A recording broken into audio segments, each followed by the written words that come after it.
Picture this. It's 1975. You're sitting in your living room with your family. Everyone's gathered around the telly. Not because it's a special occasion, because there's literally one program everyone wants to watch. And if you miss it, you're done. No catch-up, no recording, no streaming. Gone. You either watched it when it aired, or you waited a year for a repeat. Maybe. Sometimes programs never came back. That was television in 70s Britain. 3 channels until 1982. That's it. BBC One, BBC Two, ITV. Your entire viewing universe fit on 3 buttons. ITV launched back in 1955 as Britain's first commercial channel. It was controversial at the time. People genuinely debated whether advertising on television would corrupt society. The BBC had held a complete monopoly since television started, and they weren't happy about competition. BBC Two came along in 1964. It was meant to be the highbrow channel. Documentaries, arts programs, things the BBC thought were too sophisticated for BBC One. That was your lot until Channel 4 appeared in November 1982. Getting decent reception meant having a proper aerial on your roof. Those big H-shaped things you can still see on old houses. You'd adjust it manually to get different channels. Sometimes you'd send your kid up on the roof to wiggle it while you shouted instructions from inside. The picture would be snowy. Ghosting was common, where you'd see double images. If a plane flew over, the signal would break up completely. And you just accepted this as normal. This was cutting-edge technology. Here's something that'll blow your mind if you're under 40. Television shut down at night. Not some channels, all of them. Around midnight, the programs would stop. You'd get the national anthem, God Save the Queen, played over a picture of the Union Jack or the Queen herself. Then the test card would appear. That girl with the clown playing noughts and crosses. You'd hear a continuous tone, a monotonous beep that would drive you mad if you fell asleep with the telly on. And that was it until morning. Dead air, just static and that tone. BBC One and ITV would close down between midnight and 1 a.m., depending on the night. BBC Two often went off even earlier. By 1988, all 3 channels finally started broadcasting through the night. But for most of the 70s and early 80s, if you were a night owl, you were out of luck. The assumption was that normal people should be asleep. Television was there to serve the schedule of an orderly society. You fitted your life around when programs aired, not the other way around. With only 3 channels, the entire country watched the same programs at the same time. If Morecambe and Wise had a Christmas special, 28 million people would tune in. That's half the population. Everyone at school or work the next day would be talking about the same episode of whatever was on the night before. You were part of a shared national experience, whether you wanted to be or not. Miss an episode of your favorite show? Tough. Better make sure you were home at 8 p.m. next week. The TV times and radio times were essential reading. You'd plan your week around the schedule. People would circle programs they wanted to watch, write notes, arrange their social lives to be home when their shows were on. The idea of watching what you wanted when you wanted it simply didn't exist. And here's the mad part. Nobody really questioned it. This was just how television worked. This was the only way television could work, as far as anyone knew. BBC Two started broadcasting in colour in July 1967. BBC One and ITV followed in November 1969. But owning a colour television was a luxury most families couldn't afford. We're talking serious money. A colour set in the mid-70s could cost more than 2 months' wages. Most people rented their televisions rather than buying them outright. You'd pay around 25 shillings a week for a colour set. That's over £1 a week.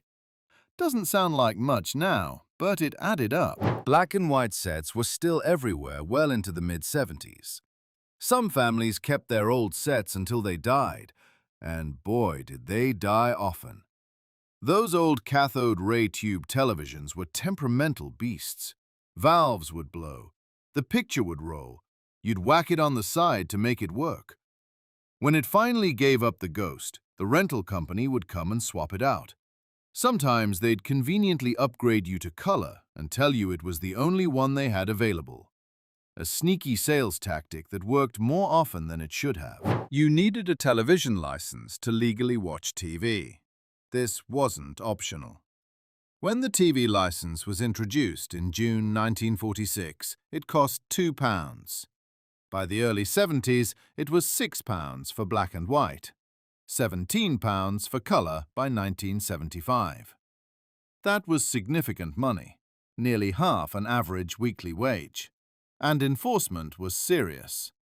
The detector vans were real, or at least everyone believed they were real, which was the point. The vans supposedly had equipment that could detect television sets in use.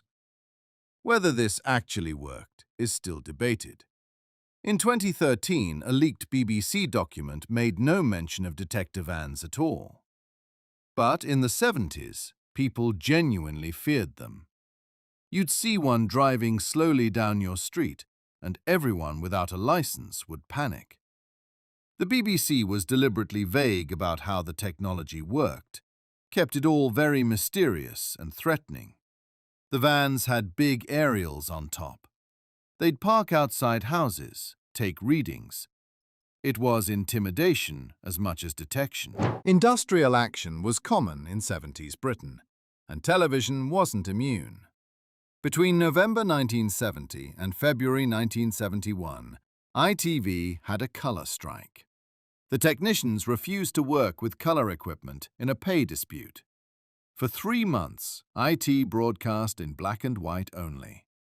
Programs that had been made in colour were shown without it.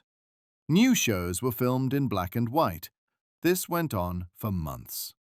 Then, in 1979, ITV went off the air completely for 10 weeks, from August to October. Nothing. Blank screen. The entire network shut down. The strike cost ITV about £100 million. When they came back in October, viewers had gotten used to watching BBC. Getting audiences back took effort. They even had a jingle.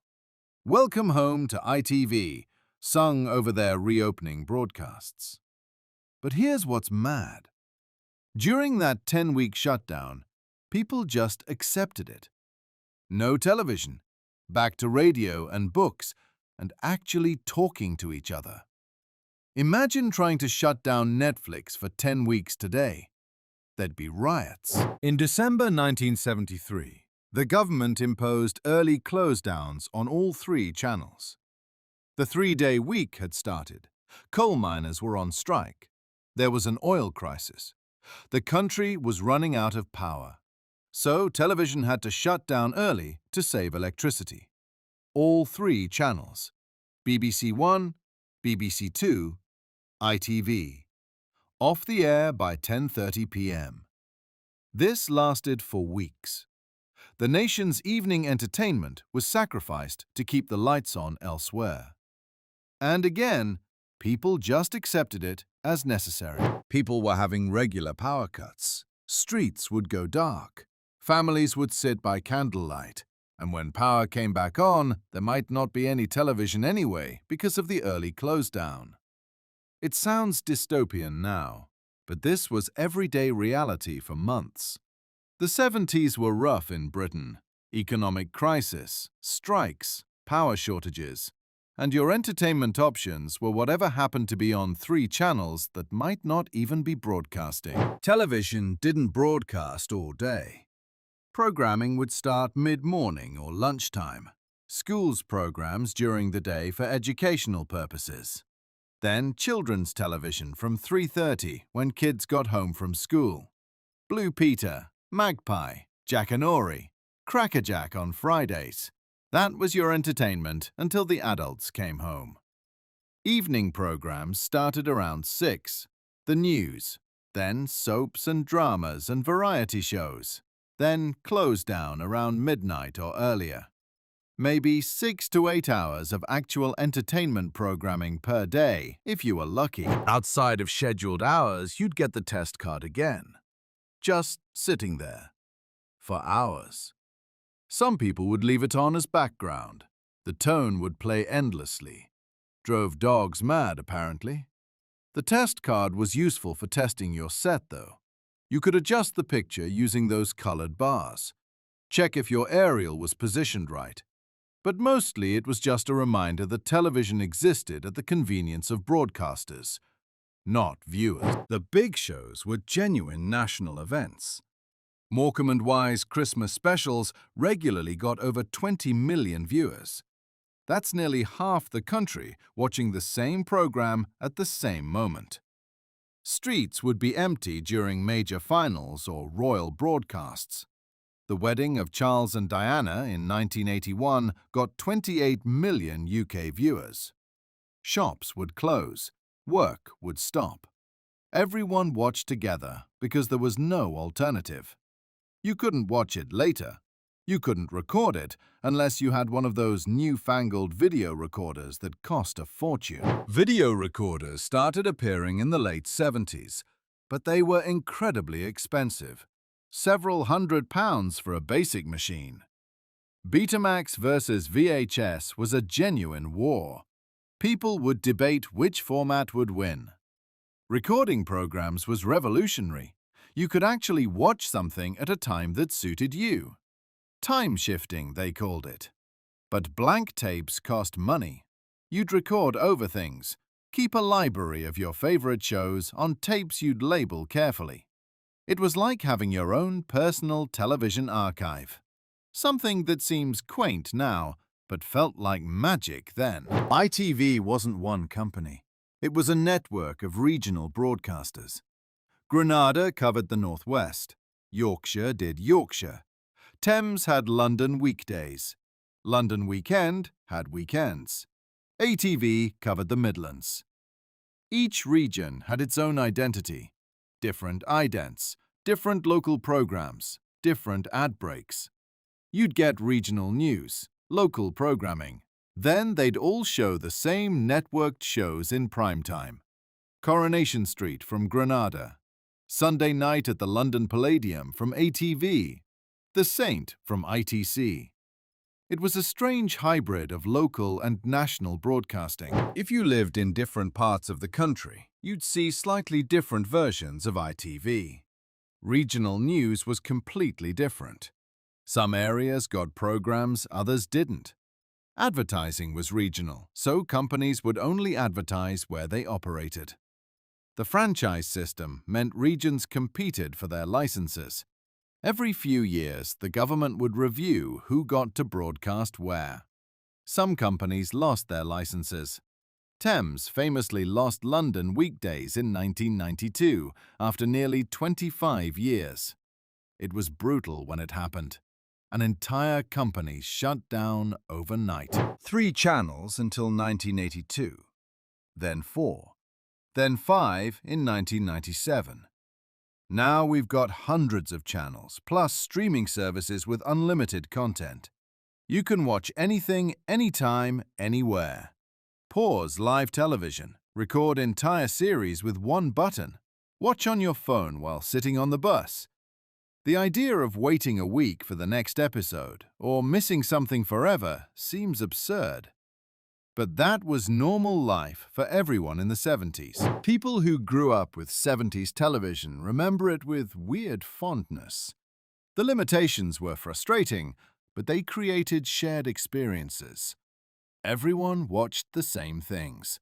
You'd talk about programs at school or work because you all saw the same episode. There was something communal about it. Something we've lost with unlimited choice and individual viewing. You could argue we had less freedom then, but we also had more of a shared culture. Everyone knew the same shows, the same characters, the same catchphrases. television was a truly national experience. Channel 4, launching in 1982, was huge. A fourth choice. It felt revolutionary. Then satellite television in '89. Cable. Digital. The explosion of options happened faster than anyone expected. Within 20 years, we went from 3 channels that shut down at midnight to hundreds available 24/7. From scheduled viewing to on-demand everything. From shared national programs to personalized content bubbles. The '70s television experience is completely alien to anyone born after 1990.